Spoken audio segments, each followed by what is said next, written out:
Chapter 33. Will and Evanlin never learned what it was that caused the wave of uncertainty in the wargals who surrounded their small group. They had no way of knowing that it had happened at the moment when Morgaroth realized he had been tricked into exposing his army to Duncan's cavalry. The 2 captives and the 4 Scandians all noticed the sudden uneasiness and hesitancy in the 20 or so wargal warriors who had been left to guard them. Eric glanced quickly at his men, sensing an opportunity. So far they had not been disarmed. The odds of 4 against 20 were too much, even for Scandians, and the wargals had only been told to detain them, not disarm them. "Something's happening," the Scandian Jarl muttered. "Stay ready, everyone." Unobtrusively, the small party made sure their weapons were free and ready for action. Then the moment of uncertainty turned to real, palpable fear among the wargals. Morgaroth had just signaled a general retreat, and those at the rear didn't distinguish themselves from the front-line troops from whom the order was intended. Over half of the wargals guarding them simply ran. One sergeant, however, retained a vestige of independent thought, and he growled a warning to his section, 8 in total. As their companions struggled and fought to make their way into the jam-packed entrance to 3-Step Pass, the remaining 8 black-clad troops held their position. But they were distracted and nervous, and Eric decided that the opportunity wouldn't get any better than this. "Now, lads!" he yelled, and swept his double-headed axe in a low horizontal arc at the sergeant. The wargal tried to bring his iron spear up in defense, but he was a fraction too slow. The heavy axe sheared through his armor, and he went down. As Eric sought another opponent, his men fell on the rest of the wargal troop. They chose the moment when another mind command went out from Morgaroth for his men to withdraw and form a defensive position. The confusing orders made in their minds made them easy targets for the Scandians, and they fell in short order. The others around them, intent on escaping to 3-Step Pass, took no notice of the brief and bloody skirmish.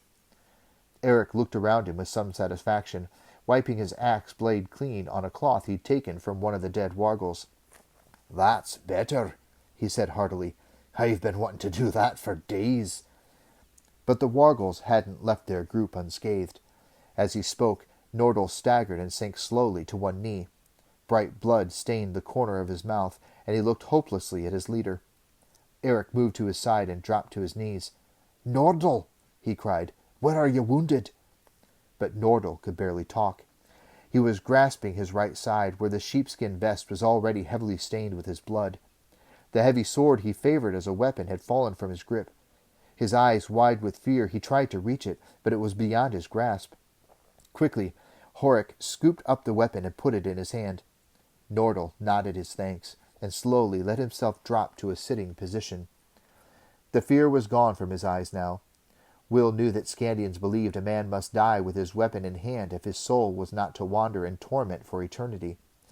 Now that he had his sword firmly in his grasp, Nordal was not afraid to die. Weakly, he waved them away. "Go," he said, finally finding his voice. "I'm finished. Get to the ships." Eric nodded quickly. "He's right," he said, straightening up from beside his friend. "There's nothing we can do for him." The others nodded, and Eric grabbed first Will and then Evanlin and shoved them along in front of him. "Come on, you two," he said roughly, "unless you want to stay here till Morgaroth gets back." And moving together in a tight little group, the 5 of them shoved their way through the milling crowd of wargals, all trying to move in the opposite direction.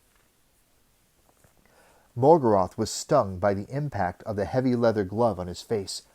Furious, he turned to stare at the challenger who had ruined his plan. Then he allowed that thin smile to spread over his face once more. His challenger was no more than a boy, he realized. Big, certainly, and muscular, but the fresh face under the simple conical helmet couldn't have been more than 16 years old. Before the startled members of the King's Council could react, he replied swiftly, "I accept the challenge." He was a second ahead of Duncan's furious cry, "No, I forbid it!" Realizing it was too late, he sought desperately for a way to prevent this one-sided contest. He forced himself to laugh scornfully at the black-clad figure. "Really, Morgaroth, is this your nightly challenge? You want to fight an apprentice? A mere boy? I've always known you as a treacherous swine, but at least I never doubted your courage. Now I see you've turned coward as well as traitor." Morgaroth smiled sardonically at the king before he answered. "Is that the best you can do, Duncan?" he asked. "Do you really think I'll fall for such a transparent ploy? Do you believe I care what you or your toadies think of me? I'll fight the boy, and I'll do it gladly. As you know, once a challenge is given and accepted, there can be no withdrawal." He was right, of course. The strict rules of chivalry and knighthood, by which they had all sworn solemn oaths to be bound, did decree just that. Morgaroth smiled now at the boy beside him. He would make short work of him, and the boy's quick death would serve to infuriate Halt even more. Halt, meanwhile, watched the Lord of Rain and Night through slitted eyes. "Morgaroth, you're already a dead man," he muttered. Halt felt a firm hand on his arm, and he turned to look into Sir David's grim eyes. The battle-master had his sword drawn and seated over his right shoulder. "The boy will have to take his chances, Halt," he said. "What chances? He has no chance," Halt replied. Sir David acknowledged the fact sadly. "Be that as it may, you can't interfere in this combat. I'll stop you even if you try to think you're going to. Don't make me do that. We've been friends far too long." He held Halt's angry gaze for a few seconds. Then the ranger agreed bitterly. He knew the knight wasn't bluffing. The codes of chivalry meant everything to him. The byplay hadn't been lost on Morgaroth. He was confident that the moment the boy fell, Halt would accept his original challenge, king's orders or no king's orders. And then at least Morgaroth would know the satisfaction of killing his old hated enemy before his own world came crashing down around him. He turned now to Horace. "What weapons, boy?" he said in an insulting tone. "How do you choose to fight?" Horace's face was white and strained with fear. For a moment his voice was trapped inside his throat. He wasn't sure what had come over him when he'd galloped forward and issued his challenge. It certainly wasn't something he'd planned.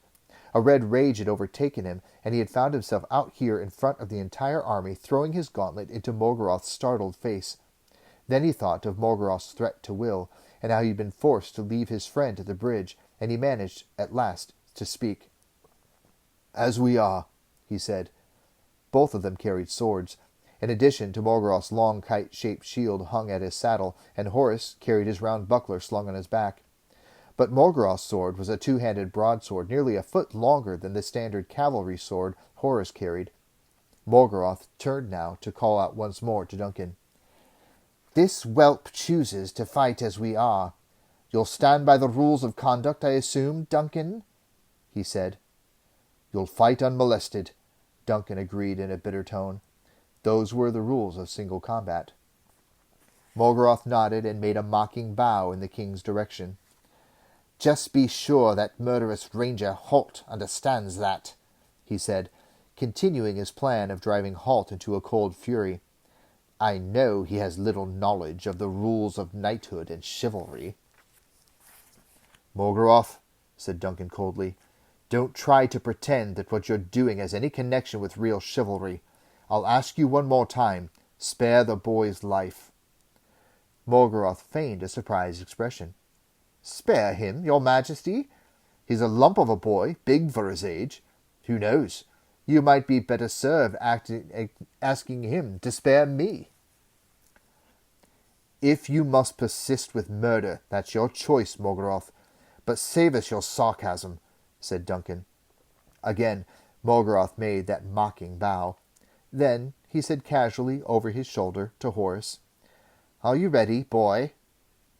Horace swallowed once, then nodded. "Yes," he said. It was Gillen who saw what was coming and managed to shout a warning just in time. The huge broadsword had snaked out of its scabbard with incredible speed, and Morgaroth swung it back-handed at the boy beside him. Warned by the shout, Horace rolled to one side, the blade hissing inches above his head. In the same movement, Morgaroth set his spurs to his dead white horse and was galloping away, reaching for his shield and settling it on his left arm. His mocking laughter carried back to Horace as the boy recovered. "Then let's get started," he laughed, and Horace felt his throat go dry as he realized he was now fighting for his life.